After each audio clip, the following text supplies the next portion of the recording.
그날 저녁 휴대폰이 울렸습니다. 동서, 이게 대체 무슨 일이야? 큰동서 지한 형님의 목소리가 차갑게 떨려왔어요. 어머니가 이달에 돈을 못 받으셨다는데 설마 진짜 끊어버린 거야? 네, 끊었어요. 저는 떨리는 목소리로 대답했습니다. 미쳤어. 어머니가 얼마나 당황해 하시는데. 지금 당장 송금해. 형님, 저는 뭐, 변명할 거리도 없으면서 전화 너머로 들려오는 호통에 저는 아무 말도 할 수 없었어요. 2년 동안 매달 100만 원씩 혼자서 감당해온 무게가 갑자기 목을 조여왔거든요. 수연아, 너 정말 못된 년이다. 그 순간 눈물이 쏟아졌습니다. 하지만 그들은 몰랐어요. 제가 왜 그런 결정을 내렸는지, 그 뒤에 숨겨진 진실이 무엇인지를요. 여러분의 구독, 좋아요는 더 많은 사연을 만드는 힘이 됩니다. 안녕하세요. 저는 올해 41살인 오수연이라고 합니다. 2024년 봄이었어요. 시아버지가 돌아가신 지 벌써 2년이 지났는데 저희 부부는 여전히 시어머니 모시기에 여념이 없었습니다. 매달 생활비로 100만 원씩 드리고 병원비며 각종 경조사비까지 챙기며 살았거든요. 제가 격리팀 과장으로 일하고 있어서 가게 사정은 넉넉한 편이었지만 그래도 두 사람이 벌어서 새 집안을 책임진다는 게 쉽지만은 않더라고요. 그런데 이상했어요. 시어머니는 늘 큰아들 얘기만 하셨거든요. 매번 저희가 갈 때마다 역시 장남이 효자야. 세훈이가 어머니 생각을 제일 많이 해. 이런 말씀을 하시는 거예요. 저희가 돈도 드리고 병원 모시기도 하는데 말이죠. 처음엔 그러려니 했습니다. 큰아들이 특별하다고 생각하시는 어머니들이 많으시잖아요. 그날도 평소와 다름없었어요. 퇴근하고 집에 와서 저녁 준비를 하는데 남편 태겸이가 휴대폰을 보더니 표정이 굳어지는 거예요. 왜 그래? 하고 물었더니 휴대폰을 제게 건네주더라고요. 문자 하나가 와 있었는데요. 이금융권에서 온 대출 이자 납부 안내였습니다. 순간 머리가 하얘졌어요. 저희 집 형편에 이금융권까지 손을 댈 이유가 없거든요. 여보, 이게 뭐야? 대출을 왜 받았어? 아, 그게... 태겸이는 고개를 푹 숙이고 말을 못하더라고요. 몇 번을 재촉해서야 겨우 입을 열었습니다. 어머니 병원비가 생각보다 많이 나왔어. 그리고 용돈도 맞춰드려야 하고 우리 월급만으론 좀 빠듯해서 그냥 조금만 빌렸어. 그 말을 듣는 순간 가슴이 철렁 내려앉았어요. 저희가 벌어들이는 돈이 충분한데도 빚을 져야 할 만큼 나갈 돈이 많다는 게 이상했거든요. 그동안 가계부를 꼼꼼히 적어뒀는데 어디로 돈이 새고 있는 건지 감이 안 왔습니다. 병원비가 얼마나 나왔길래 그래? 어머니 정기검진이면 보험도 되잖아. 그냥 이것저것 검사를 많이 하셨나 봐. 미안해, 수연아. 태겸이는 미안하다는 말만 반복했어요. 하지만 뭔가 석연치가 않았습니다.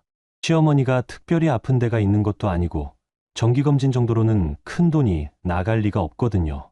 그날 저녁 시어머니 댁에 인사드리러 갔어요. 현관문을 열고 들어가니까 거실에서 웃음소리가 들리더라고요. 아주버님 내외분도 와 계시더라고요. 저희가 들어가니까 시어머니가 환하게 웃으시면서 말씀하시는 거예요. 어머, 우리 세훈이 왔네.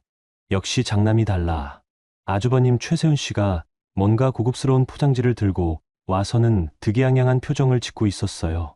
시어머니는 그걸 받으시면서 연신 고마워하셨죠. 어머니, 이건 몸에 좋다고 해서 가져왔습니다. 비싸긴 하지만 건강이 우선이니까요. 고마워, 세훈아. 너 같은 아들 둬서 참 복 받았어. 그 순간 시어머니가 태겸이를 보시더니 차갑게 말씀하시는 거예요. 태겸아, 너도 형 좀 본받아야지. 형이 얼마나 효자인데. 저는 그 순간 뭔가 이상하다는 생각이 들었어요. 저희가 매달 100만 원씩 드리고 있는데도 아주버님이 가끔 선물 하나 사다 드리면 그게 더 큰 효도처럼 여겨지는 게 말이 안 됐거든요. 더 이상한 건 큰동서 지한 형님이었어요. 평소와 달리 저를 쳐다보는 눈빛이 왠지 차갑고 계산적이었어요. 그때 세운 아주버님이 태겸이에게 말씀하시는 거예요. 태겸아, 요즘 어머니 몸이 안 좋으시더라. 병원비도 많이 나오고. 아주버님, 저희가 드리고 있는 거 아시잖아요. 아, 그래? 근데 좀 부족한가 보네. 어머니가 그러시던데. 그 말을 들으니까 갑자기 뒷목이 서늘해졌어요. 부족하다고요? 저희가 매달 100만 원씩 드리는데도 부족하다는 게 말이 됩니까? 집에 돌아와서 태겸이와 진지하게 이야기를 나눴습니다. 저는 가계부를 펼쳐놓고 지난 2년간의 지출 내역을 보여줬어요. 여보, 우리가 어머니께 드린 돈만 해도 2천만 원이 넘어. 병원비며 경조사비까지 합치면 3천만 원은 좋게 될 거야. 그래도 어머니가 부족하시다는데. 부족하다고? 이 돈이면 혼자 사시기에 충분하고도 남잖아. 태겸이는 계속 변명만 했지만 저는 확신했어요. 어디선가 돈이 새고 있다는 것을요. 그리고 그 구멍이 생각보다 클 수도 있다는 두려움도 함께 밀려왔습니다. 그날 밤 잠이 안 왔어요. 계속 숫자들이 머릿속을 맴돌았거든요. 저희가 드린 돈들, 병원비라고 나간 돈들, 그리고 갑자기 생긴 이금융권 대출까지. 뭔가 맞지 않는 퍼즐 조각들이 있었어요. 다음 날 아침, 태겸이가 출근하고 나서 저는 가계부를 다시 펼쳐봤습니다. 지난 2년간의 지출 내역을 한 줄씩 점검해봤어요. 매달 생활비 100만 원, 병원비 평균 50만 원, 명절이나 생신 때 따로 드린 돈까지 합치면 월 평균 거의 200만 원씩 나갔더라고요. 이렇게 많은 돈이 나갔는데도 부족해서 대출까지? 중얼거리며 계산기를 두드리는데 갑자기 소름이 돋았어요. 혹시 저희가 드린 돈이 진짜로 시어머니한테만 쓰이고 있는 건지 의문이 든 거예요. 그리고 태겸이가 했던 말이 떠올랐어요. 어머니 용돈도 맞춰드려야 하고. 용돈을 맞춘다는 표현이 이상했거든요. 정해진 액수가 있는 것처럼 들렸어요. 그 순간 휴대폰이 울렸어요. 시어머니한테서 전화가 온 거예요. 수연아, 오늘 저녁에 와라. 할 얘기가 있어. 목소리가 평소보다 차가웠어요. 뭔가 좋지 않은 일이 생겼다는 걸 직감했습니다. 그날 저녁 시어머니 댁에 가니까 분위기가 심상치 않았어요. 아주버님 내외분도 와 계셨는데 다들 저를 보는 시선이 차가웠거든요. 마치 죄인을 보는 것 같은 느낌이었어요. 시어머니가 저를 거실 소파에 앉으시더니 바로 본론을 꺼내시는 거예요. 수연아, 너 요즘 계산이 빠르다더라? 어머니, 무슨 말씀이세요? 태겸이가 돈 얘기를 하던데. 어머니한테 드리는 돈이 많다고. 저는 순간 당황했어요. 태겸이가 시어머니께 그런 얘기를 했다는 게 믿어지지 않았거든요. 분명히 저는 돈을 줄이자는 게 아니라 영수증만 확인하자고 했는데요. 어머니, 그게 아니라 저희 형편도 고려해서. 형편? 너희 둘 다 돈 잘 버는 거 내가 다 아는데 무슨 형편? 그때 지한 형님이 옆에서 거드시는 거예요. 어머님 말씀이 맞아요. 동서 월급이 얼마인지 우리가 모르는 줄 아나? 순간 등골이 서늘해졌어요. 제 월급을 어떻게 아시는 거죠? 태겸이가 말한 건가요?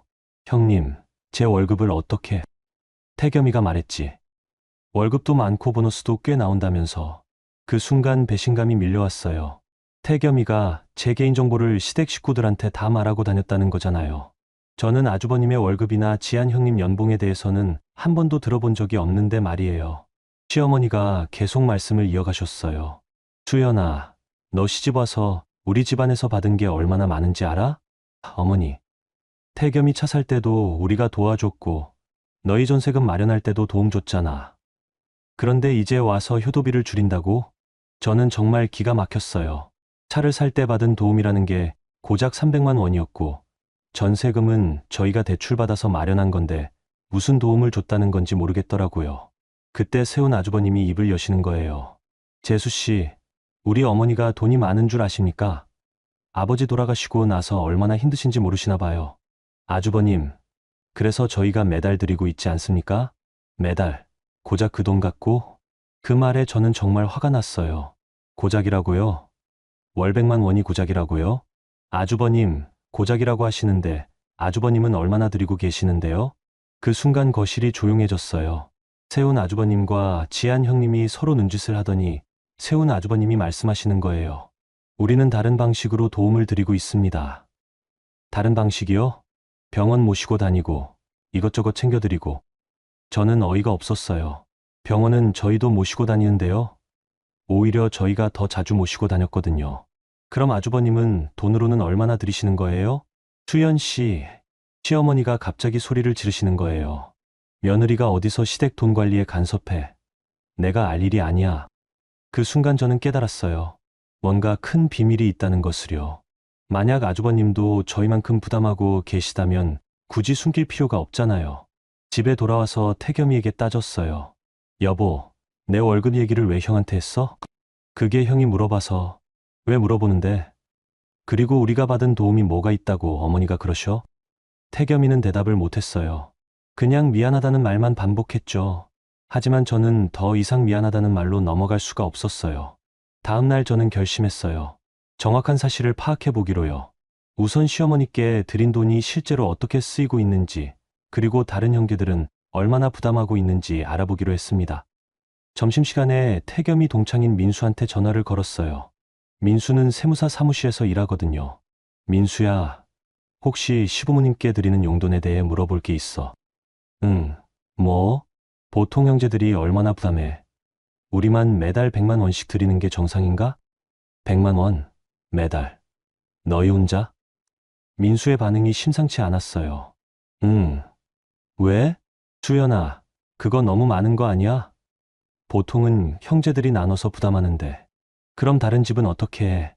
내가 아는 집들은 형제가 둘이면 한 달 걸러 한 달씩 하거나 아니면 각자 30만 원씩 이런 식으로 해.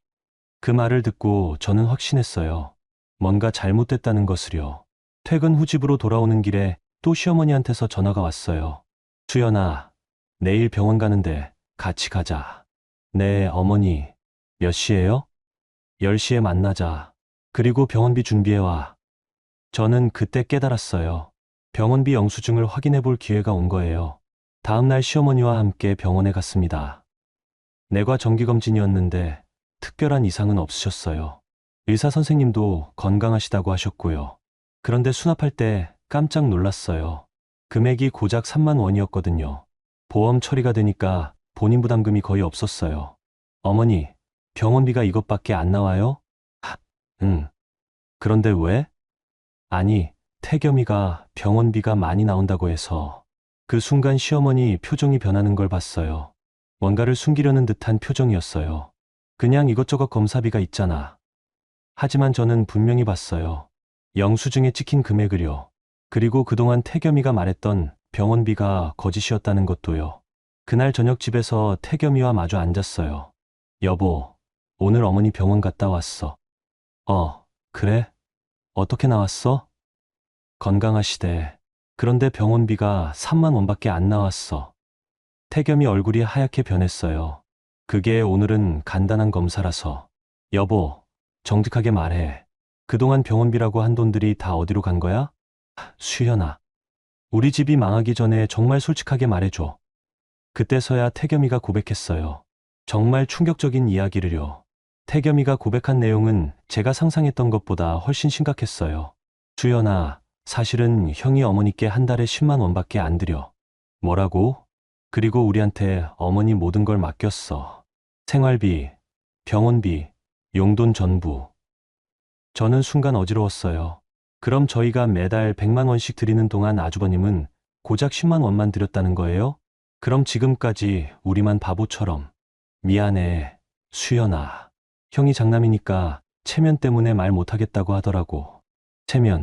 체면이 뭐가 중요해? 우리가 빚까지 져가면서? 태겸이는 계속 미안하다는 말만 반복했어요. 하지만 저에게는 미안하다는 말보다는 왜 진작 말하지 않았냐는 분노가 더 컸죠. 그럼 어머니도 아시는 거야? 어머니는 모르시는 것 같아. 모르신다고? 돈을 받으시는데 어떻게 몰라? 태겸이가 머뭇거리더니 더 충격적인 말을 했어요. 사실 형수가 관리해. 어머니 통장을. 뭐라고? 형수가 어머니 카드도 갖고 있고 용돈도 형수가 줘. 그 순간 모든 퍼즐이 맞춰지는 느낌이었어요. 지한 형님이 시어머니 재정을 관리하고 있었다는 거예요. 그럼 저희가 드린 돈도 다 지한 형님이 관리하고 있다는 얘기잖아요. 그럼 우리가 드린 돈이 어머니께 제대로 전해지지도 않을 수 있다는 거야? 그건 아닐 거야. 형수가 그럴 리는. 여보, 지금 상황을 봐. 뭔가 이상하다고 생각 안 해? 그날 밤 저는 잠을 못 이뤘어요. 머릿속에서 계속 계산이 돌아갔거든요. 저희가 2년 동안 들인 돈이 3천만 원 가까이 되는데 그 돈이 실제로 시어머니를 위해 쓰였는지 의문스러웠어요. 다음 날 회사에서 점심시간에 인터넷을 검색해봤어요. 시부모 용돈 적정 금액, 형제 간 부양비 분담 이런 검색어로요. 그리고 충격적인 사실을 알았어요. 보통은 형제가 공평하게 분담하거나 경제력에 비례해서 분담한다는 거예요. 한 집에서만 전담하는 경우는 거의 없다더라고요.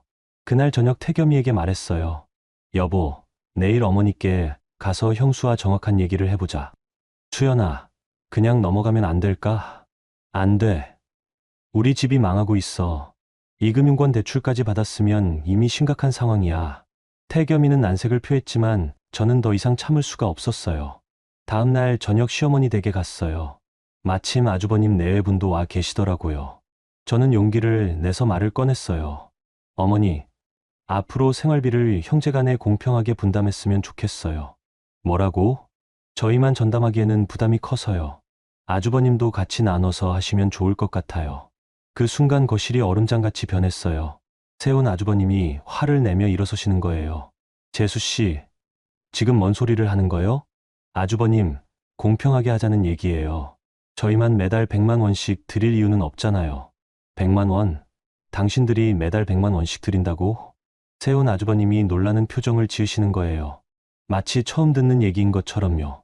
아주버님, 모르셨어요? 저희가 2년째 매달 생활비로 100만 원씩 드리고 있는데요. 그때 지한 형님이 당황하면서 말하시는 거예요. 그게 그렇게 많이 드렸나? 형님도 모르셨어요? 어머니 카드 관리하신다며? 그 순간 시어머니가 갑자기 소리를 지르시는 거예요. 그만해. 다 그만해. 어머니, 왜 그러세요? 수연아, 너 지금 우리 집안을 뒤집어 엎으려고 하는 거야? 어머니, 저는 그냥 공평하게 하자는. 공평, 막내가 어머니 모시는 게 당연한 거 아니야? 저는 정말 어이가 없었어요. 막내가 모시는 게 당연하다고요. 그럼 큰아들은 뭐예요? 어머니, 왜 막내만 모셔야 하는 건가요? 아들은 다 똑같은 아들인데. 수연 씨, 세운 아주버님이 저를 향해 소리를 지르시는 거예요. 지금 우리 어머니께 대드는 거요? 당신이 이 집 며느리 맞습니까? 아주버님, 저는 대들고 있는 게 아니라 상식적인 얘기를 하고 있어요. 그때 지한 형님이 옆에서 한마디 하시는 거예요. 수연아, 너 요즘 뭔가 이상해. 예전에는 그런 말 안 했는데. 형님, 예전에는 몰랐어요. 이렇게 불공평한 줄. 불공평? 우리가 어머님을 얼마나 정성스럽게 모시는지 알아? 정성스럽게요? 아주버님 댁은 한 달에 10만 원만 드리잖아요. 그 말이 나오자 거실이 다시 조용해졌어요. 지한 형님 얼굴이 하얗게 변했거든요. 너 그걸 어떻게 알아? 태겸이한테 들었어요. 아주버님 댁이 한 달에 10만 원만 드린다고. 시어머니가 갑자기 태겸이를 쳐다보시면서 닥치시는 거예요. 태겸아, 너 왜 그런 얘기를 했어? 태겸이는 땀을 뻘뻘 흘리면서 대답도 못했어요. 저는 그 모습을 보면서 확신했어요. 뭔가 큰 비밀이 있고 그걸 숨기려고 모두가 애쓰고 있다는 것을요. 어머니, 정확히 누가 얼마씩 드리는지 공개해 주세요. 수연아, 그런 거 내가 알 필요 없어. 있어요. 저희만 바보처럼 돈 바치고 있는 건 아닌지 확인하고 싶거든요. 그 말에 세운 아주버님이 완전히 화를 내시는 거예요. 바치고 있다고? 지금 효도를 바친다는 식으로 말하는 겁니까? 아주버님, 그럼 뭐예요? 저희만 전담하는 게 정상인가요? 우리는 다른 방식으로 도움을 드리고 있어요. 다른 방식이 뭐예요? 한 달에 10만 원이 다른 방식인가요? 그때 지한 형님이 갑자기 일어서면서 가방을 챙기시는 거예요. 여보, 우리 가자. 이런 얘기 더 듣고 싶지 않아. 지한아. 어머님, 죄송해요. 수연이 때문에 기분 상하셨죠? 저는 정말 기가 막혔어요. 자기들이 잘못하고 있으면서 저를 나쁜 사람으로 만들고 있는 거예요. 형님, 저는 잘못한 게 없어요. 공평하게 하자고 했을 뿐이에요. 공평? 내가 생각하는 공평이 뭔데? 각자 경제력에 맞게 부담하는 거요. 그 말에 세운 아주버님이 코웃음을 치시는 거예요. 경제력? 당신들이 우리보다 못 번다고 생각하세요? 그럼 더 많이 버시면 더 많이 부담하셔야죠. 재수 씨. 시어머니가 다시 소리를 지르시는 거예요. 너 정말 못됐다. 시집 와서 이런 식으로 집안을 흔들어? 그 순간 저는 깨달았어요. 제가 아무리 논리적으로 말해도, 아무리 상식적인 제안을 해도 저는 영원히 집안을 흔드는 못된 며느리가 될 거라는 것을요. 아주버님 내외분이 나간 후 시어머니가 저에게 마지막으로 하신 말씀이 지금도 잊혀지지 않아요. 수연아, 너 앞으로 이런 소리 다시 하면 우리 집에 들어오지 마. 알겠어? 집에 돌아오는 길에 저는 결심했어요. 이제는 다른 방법을 찾아야겠다고요. 분명히 뭔가 숨겨진 진실이 있을 거예요. 그리고 그걸 밝혀내야 제가 살 수 있을 것 같았어요. 시어머니의 최후 통첩을 받고 집으로 돌아온 저는 정말 막막했어요. 태겸이는 계속 미안하다는 말만 반복했고 앞으로 어떻게 해야 할지 갈피를 잡을 수가 없었거든요. 그런데 더 큰 문제가 기다리고 있었어요. 다음날 아침 태겸이가 출근 준비를 하는데 휴대폰에 또 문자가 온 거예요. 이번에는 은행에서였는데 대출 연장 관련 안내였어요. 여보, 이게 뭐야? 대출이 하나 더 있어? 태겸이 얼굴이 새하얗게 변하는 걸 봤어요. 그게 미안해. 미안하긴 뭐가 미안해. 도대체 빚이 얼마나 있는 거야? 그때서야 태겸이가 제대로 고백했어요. 제가 알고 있던 이금융권 대출 외에도 은행 대출이 더 있었고 심지어 카드 대출까지 있었다는 거예요.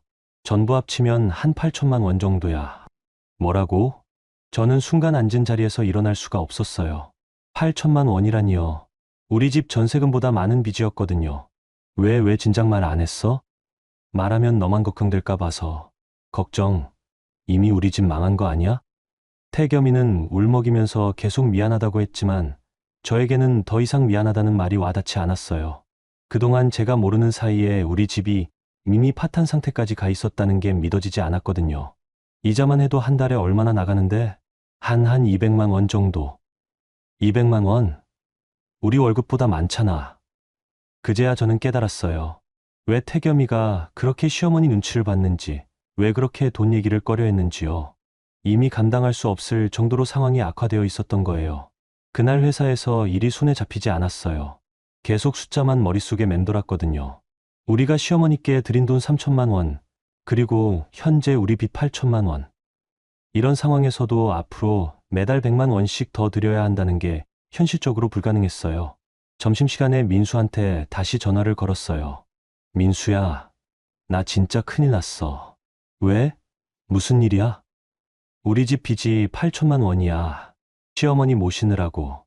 뭐, 그게 말이 돼? 부모님 모시는데 그렇게 빚이 날 수가 있어? 그러게, 나도 말이 안 된다고 생각해. 수연아, 그거 뭔가 이상해. 정상적인 부양이라면 그럴 리가 없어. 민수의 말을 듣고 저는 확신했어요. 분명히 뭔가 잘못된 것이 있다는 것을요. 그날 저녁 집에 돌아와서 태겸이와 진지하게 대화를 나눴어요. 여보, 우리 이제 정말 솔직하게 얘기해야 해. 어머니께 드린 돈이 정말로 어머니를 위해서만 쓰였을까? 그건 나도 잘 모르겠어. 모른다고. 내가 직접 드린 거잖아. 형수한테 드렸어. 형수가 관리한다고 해서. 저는 그때 깨달았어요. 지한 형님이 모든 돈을 관리하고 있다면 그 돈이 실제로 어떻게 쓰였는지 확인할 방법이 없다는 것을요. 그럼 영수증이나 가계부 같은 건 받아본 적 없어? 없어. 가족인데 그런 걸 달라고 할 수는 없었지. 가족이라고 우리가 망하고 있는데도. 그날 밤 저는 결심했어요. 더 이상 이렇게 당할 수는 없다고요. 반드시 진실을 밝혀내겠다고 다짐했어요. 다음 날부터 저는 본격적으로 조사를 시작했어요. 우선 시어머니 댁 근처에서 태겸이 동창 중에 부동산 일하는 친구가 있어서 연락을 해봤어요. 진호야, 나 좀 부탁할 게 있어. 뭔데? 우리 시어머니 댁 근처 부동산 시세 좀 알아봐 줄 수 있어? 응, 주소만 알려줘. 며칠 후 진호한테서 충격적인 소식을 들었어요. 수연아, 너희 시어머니 댁이 언제부터 전세로 바뀐 줄 알아? 뭐라고? 전세요? 응, 작년 초부터 전세로 나와 있어. 그것도 보증금이 3억이야. 저는 순간 머리가 하얘졌어요.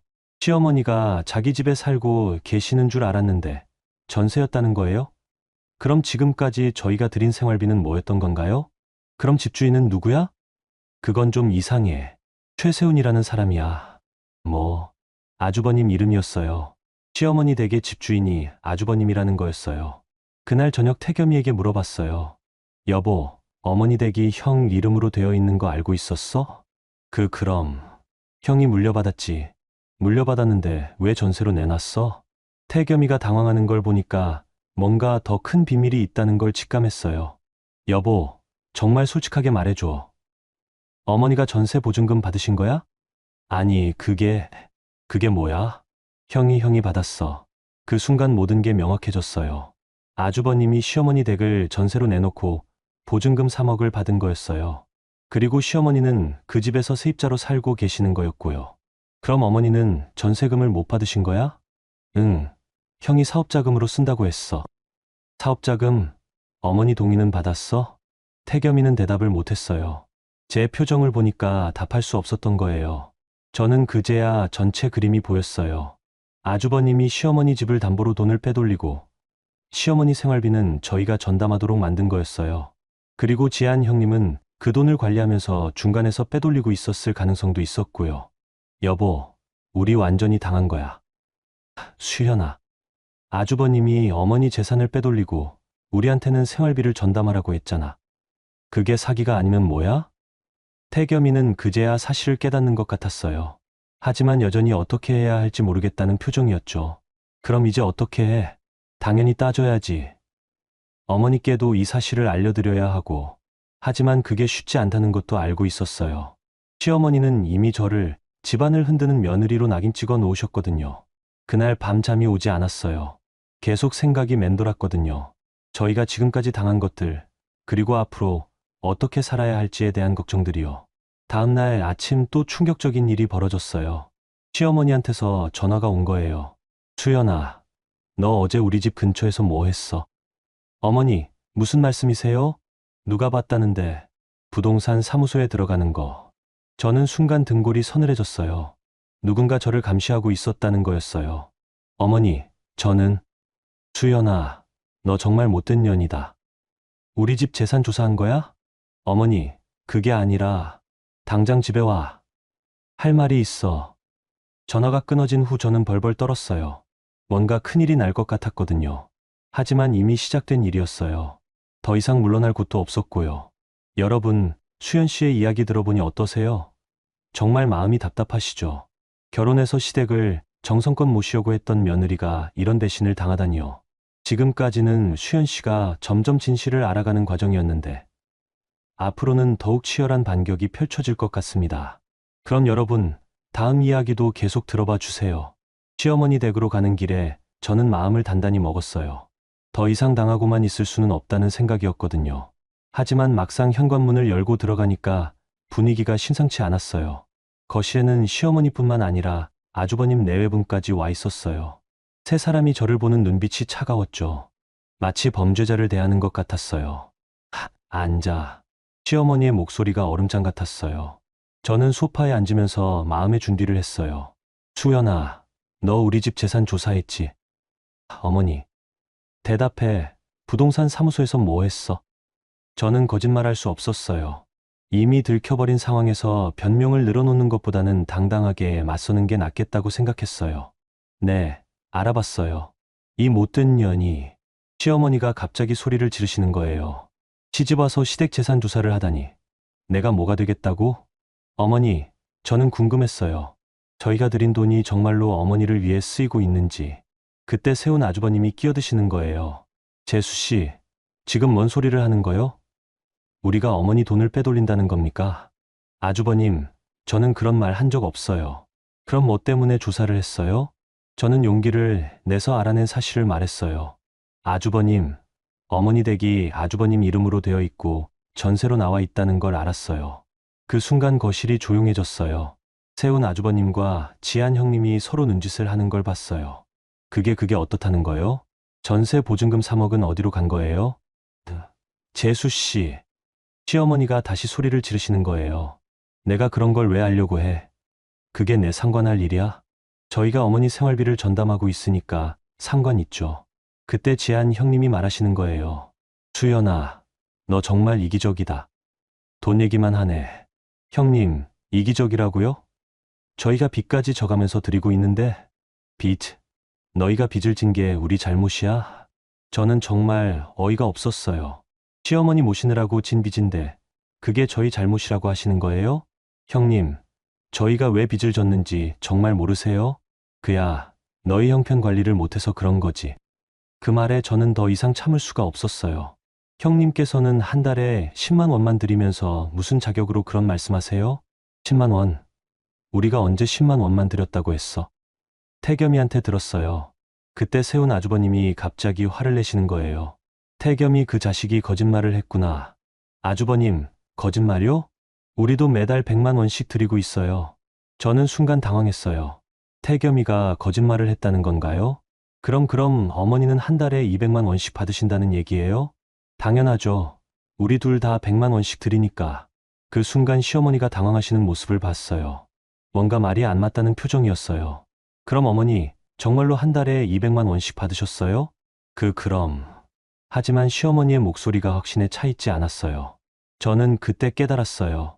뭔가 중간에서 조작되고 있다는 것을요. 어머니, 통장 좀 보여주세요. 뭐, 어머니 통장에 정말로 매달 200만 원씩 들어오는지 확인하고 싶어요. 그때 지한 형님이 펄쩍 뛰시는 거예요. 야, 내가 무슨 자격으로 어머님 통장을 보겠다는 거야? 형님이 그렇게 반대하시는 이유가 뭐예요? 정말로 200만 원씩 드리고 계시다면 보여주시면 되잖아요. 수연아, 너 정말 못됐다. 시어머니도 화를 내셨어요. 통장을 보자고. 내가 뭐가 되겠다고? 하지만 저는 포기할 수 없었어요. 이미 여기까지 온 이상 끝까지 가야겠다고 생각했거든요. 어머니, 저희가 지금까지 3천만 원 가까이 드렸는데 그 돈이 제대로 쓰였는지 알 권리는 있지 않나요? 권리? 며느리가 시어머니한테 권리를 주장해? 그때 세운 아주버님이 일어서시면서 저를 향해 손가락질을 하시는 거예요. 재수 씨, 지금 우리를 도둑으로 모는 겁니까? 아주버님, 저는 그런 말 안 했어요. 그럼 뭐요? 통장을 보여달라는 게 뭔 뜻이에요? 저는 용기를 내서 제대로 말했어요. 아주버님, 정말 궁금해요. 아주버님은 정말 매달 100만 원씩 어머니께 드리세요? 아니면 지한 형님한테 드리세요?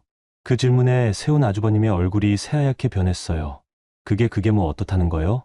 누구한테 드리시는 거예요? 지한이가 관리하니까 지한이한테 주지. 그럼 지한 형님이 그 돈을 어머니께 드리시는 거예요? 지한 형님이 대답하셨어요. 당연하지. 내가 어머님 용돈 관리한다고 했잖아. 그럼 매달 200만 원씩 어머니께 드리세요? 그럼. 하지만 지한 형님의 대답이 확신에 차 있지 않았어요. 저는 그때 확신했어요. 뭔가 숨기고 있다는 것을요. 형님, 그럼 어머니 앞에서 약속하세요. 앞으로 저희가 드리는 돈과 아주버님 댁이 드리는 돈을 모두 어머니께 투명하게 보고하겠다고. 뭐, 가계부를 작성해서 어머니께 보고하시면 돼요. 저희도 그렇게 할 테니까. 그 순간 지한 형님이 완전히 당황하시는 걸 봤어요. 세운 아주버님도 마찬가지였고요. 재수 씨, 그런 거 할 필요 없어요. 우리는 가족이잖아요. 가족이니까 더 투명해야죠. 시어머니가 갑자기 일어서시면서 소리를 지르시는 거예요. 그만해. 다 그만해. 수연아, 너 정말 이 집을 뒤집어 엎으려고 하는구나. 어머니, 저는 나가. 당장 나가. 어머니, 다시는 이 집에 들어오지 마. 저는 그렇게 시어머니 댁에서 쫓겨났어요. 하지만 포기할 생각은 없었어요. 오히려 더 확신이 들었거든요. 분명히 뭔가 큰 비밀이 있고 그들이 필사적으로 숨기려고 한다는 것을요. 집으로 돌아오는 길에 저는 결심했어요. 이제는 다른 방법을 써야겠다고요. 법적으로 알아볼 수 있는 방법이 있을 거라고 생각했어요. 그날 저녁 태겸이에게 말했어요. 여보, 우리 이제 제대로 해보자. 뭘? 변호사한테 상담받아보자. 지금까지 당한 게 법적으로 문제가 없는지. 태겸이는 걱정스러운 표정을 지었어요. 수연아, 가족 간에 그렇게까지 해야 할까? 가족, 우리를 가족으로 생각했으면 이렇게 속이지 않았을 거야. 저는 그날 밤 인터넷으로 변호사 사무실을 알아봤어요. 그리고 다음 날 바로 상담 예약을 잡았습니다. 더 이상 당하고만 있을 수는 없었거든요. 변호사 상담을 받기 위해 사무실에 갔을 때 저는 떨렸어요. 이런 일로 변호사를 만나게 될 줄은 꿈에도 몰랐거든요. 하지만 더 이상 혼자서는 해결할 수 없을 것 같았어요. 변호사 선생님은 박정환이라고 하시는 분이었는데 가족법 전문이라고 하더라고요. 저는 그동안 있었던 일들을 자세히 말씀드렸어요. 변호사님, 저희가 시어머니께 드린 돈이 3천만 원 가까이 되는데 그 돈이 제대로 쓰였는지 확인할 방법이 있을까요? 박 변호사님이 심각한 표정으로 들어주시더니 말씀하시는 거예요. 일단 부양 의무는 법적으로 모든 자녀에게 있어요. 한 자녀만 전담할 의무는 없죠. 그럼 저희만 부담하는 게 잘못된 거예요? 네, 그렇죠. 그리고 말씀하신 전세 보증금 문제도 심각해요. 부모님 재산을 자녀 중 한 명이 독차지하면서 부양 의무는 다른 자녀에게 떠넘긴 것 같은데요. 저는 그제야 확신이 들었어요. 역시 저희가 당하고 있었던 거예요. 변호사님, 그럼 어떻게 해야 하나요? 우선 증거를 수집해야죠. 그동안 들인 돈에 대한 기록, 그리고 상대방이 실제로 얼마나 부담했는지에 대한 증거가 필요해요. 증거요? 네. 통장 거래 내역, 카카오뱅크나 온라인 송금 기록, 그런 것들이요. 그리고 부동산 등기부등본도 떼어봐야 해요. 박 변호사님은 제게 구체적인 방법들을 알려주셨어요. 그리고 한 가지 중요한 조언도 해주셨죠. 수연님, 이런 일은 감정적으로 접근하면 안 돼요. 철저하게 법적, 합리적으로 접근해야 해요. 상담을 마치고 나서 저는 마음이 한결 가벼워졌어요. 제가 잘못 생각한 게 아니었고 실제로 문제가 있었다는 걸 확인했거든요. 집에 돌아와서 태겸이에게 말했어요. 여보, 변호사님이 우리가 맞다고 하셨어. 정말? 응. 우리만 전담할 의무 없다고 하시네. 그리고 형이 어머니 재산 독차지한 것도 문제라고 하시고. 태겸이는 복잡한 표정을 지었어요. 그럼 이제 어떻게 해? 증거를 모아야 해. 우리가 그동안 들인 돈 기록하고 형네는 실제로 얼마나 들였는지 알아봐야 하고. 다음 날부터 저는 본격적인 증거 수집에 나섰어요. 우선 저희 통장 거래 내역을 뽑아봤어요. 지난 2년간 시어머니께 송금한 기록이 모두 나와 있더라고요. 총 2,800만 원이었어요. 그리고 부동산 등기부등본도 떼어봤어요. 확실히 시어머니 댁이 세운 아주버님 이름으로 되어 있었고 2023년에 근저당이 설정되어 있었어요. 이상해. 근저당이 왜 설정되어 있지? 저는 다시 부동산 사무소에 가서 물어봤어요. 근저당이 설정되어 있다는 건 대출을 받았다는 뜻이죠? 네, 맞아요. 이 금액을 보니까 꽤 큰 돈을 빌리셨네요. 얼마나요? 2억 5천만 원이네요. 저는 깜짝 놀랐어요. 세운 아주버님이 시어머니 집을 담보로 2억 5천만 원을 빌렸다는 거였어요. 그럼 전세 보증금하고 합치면 5억 5천만 원이네요? 그렇죠.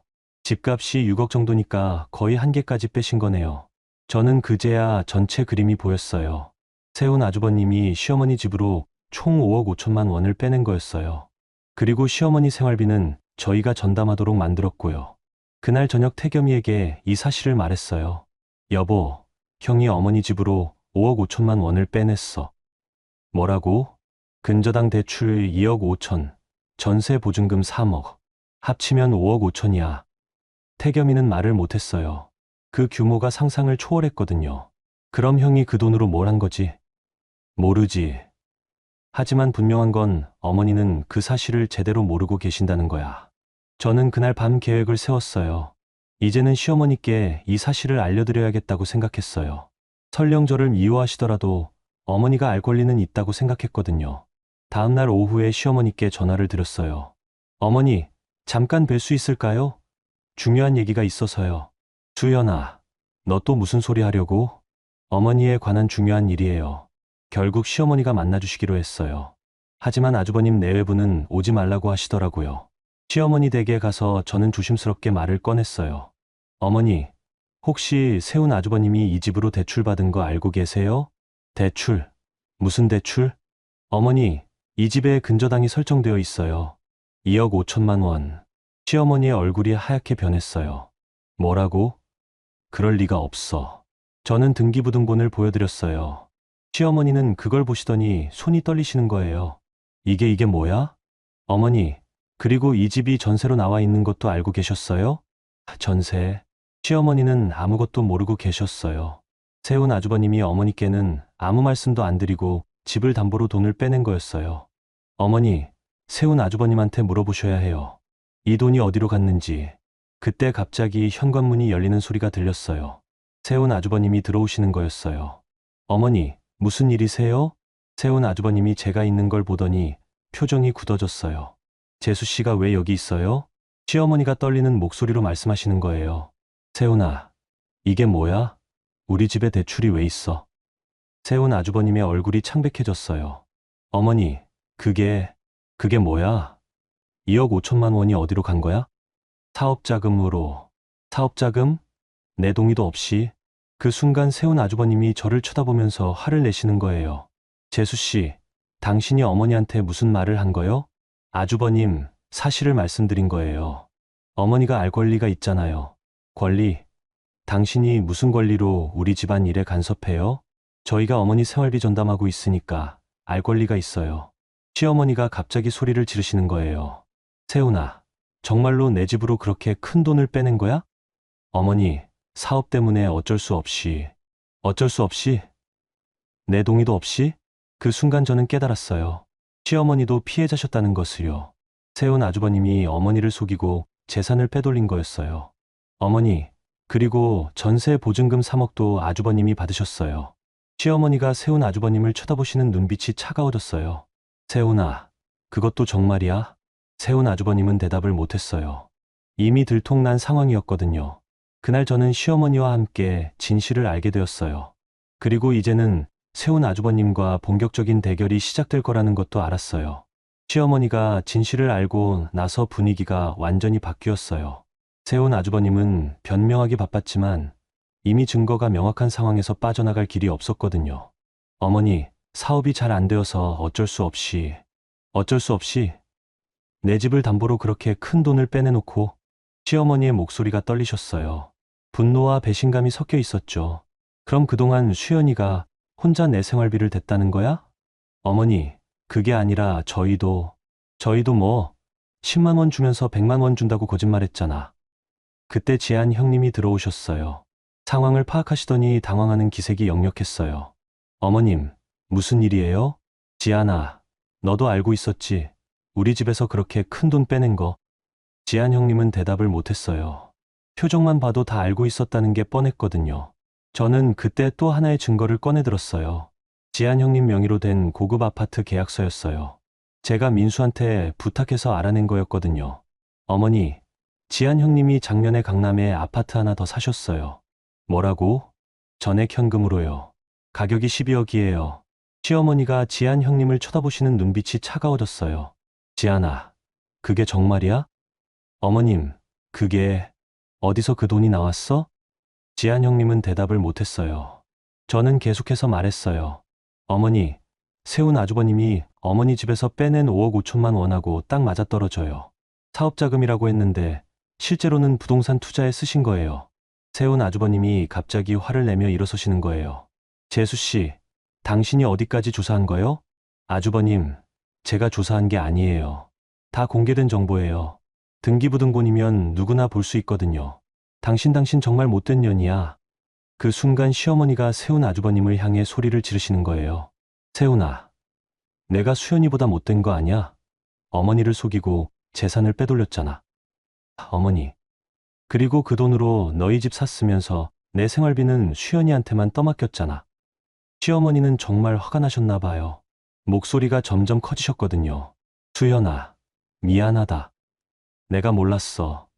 내가 혼자 그렇게 고생했는 줄 몰랐어. 저는 그 말을 들으니까 정말 감동이었어요. 그동안 오해받고 혼자 싸워왔는데 드디어 이해해 주시는 분이 생긴 거예요. 어머니, 괜찮아요. 이제 다 밝혀졌으니까요.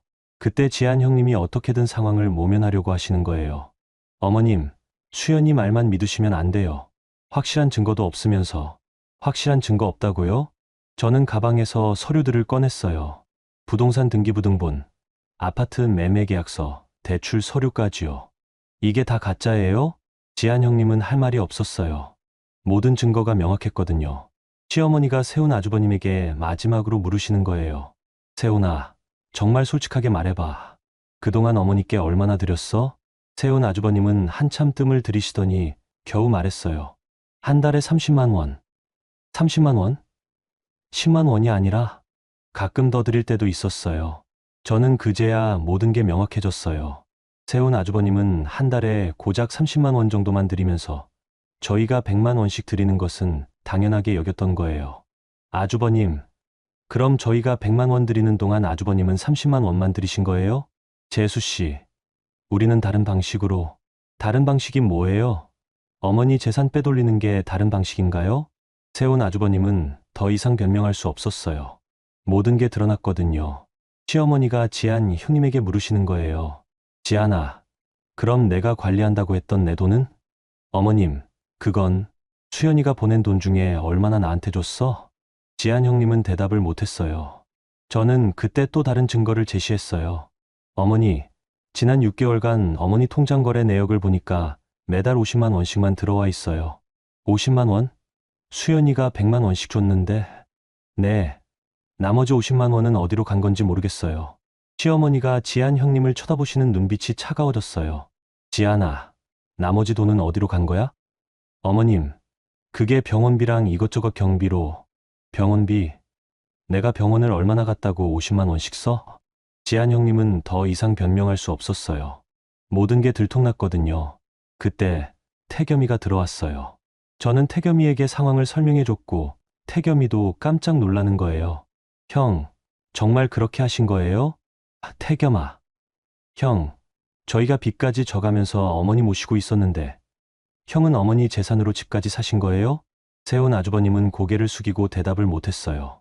시어머니가 결정적인 말씀을 하시는 거예요.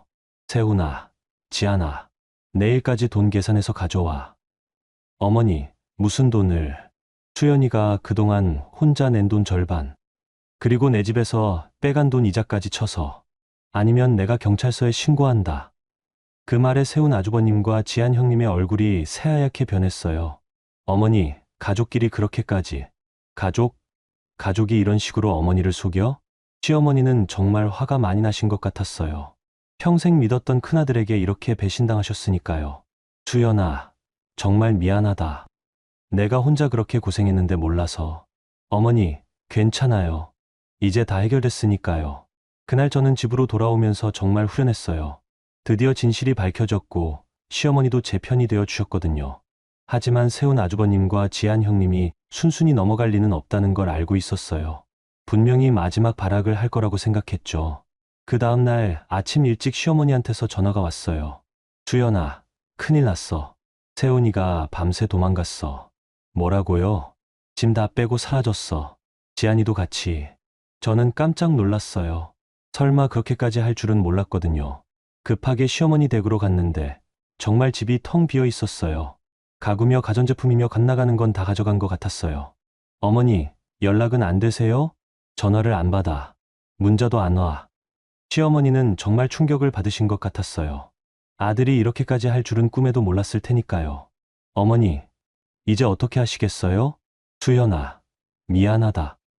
내가 어떻게 해야 할지 모르겠어. 저는 시어머니가 너무 안쓰러웠어요.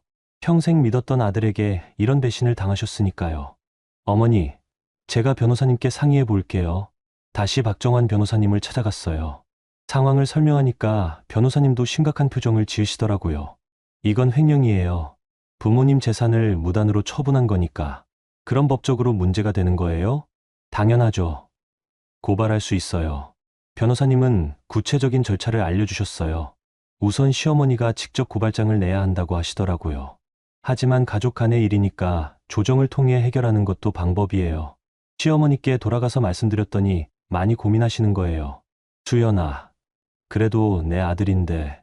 어머니, 하지만 이대로 넘어가시면 계속 당하세요. 결국 시어머니가 결심하셨어요. 법적 절차를 밟기로요. 더 이상 참을 수 없다고 하시더라고요. 고발장을 접수하고 일주일 정도 지났을 때 세훈 아주버님한테서 연락이 왔어요.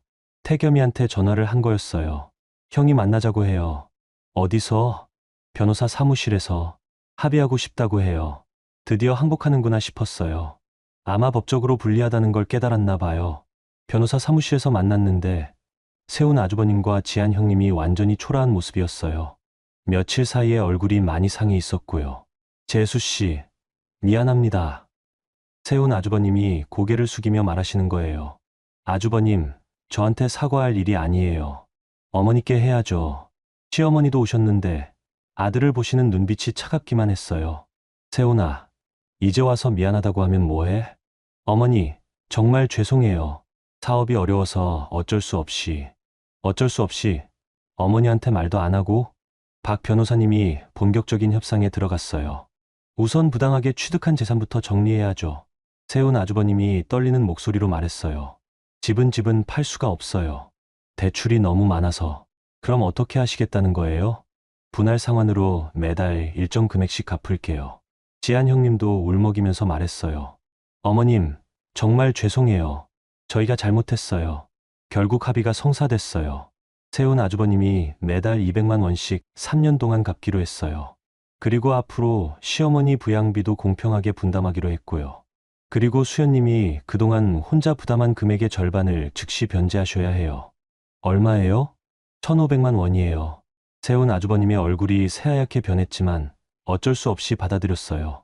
법적으로 더 불리한 상황에 처할 수 있었거든요. 합의서에 서명하고 나서 시어머니가 세훈 아주버님에게 마지막으로 말씀하시는 거예요. 세훈아, 앞으로는 정직하게 살아라.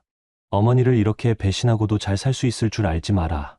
어머니, 정말 죄송해요.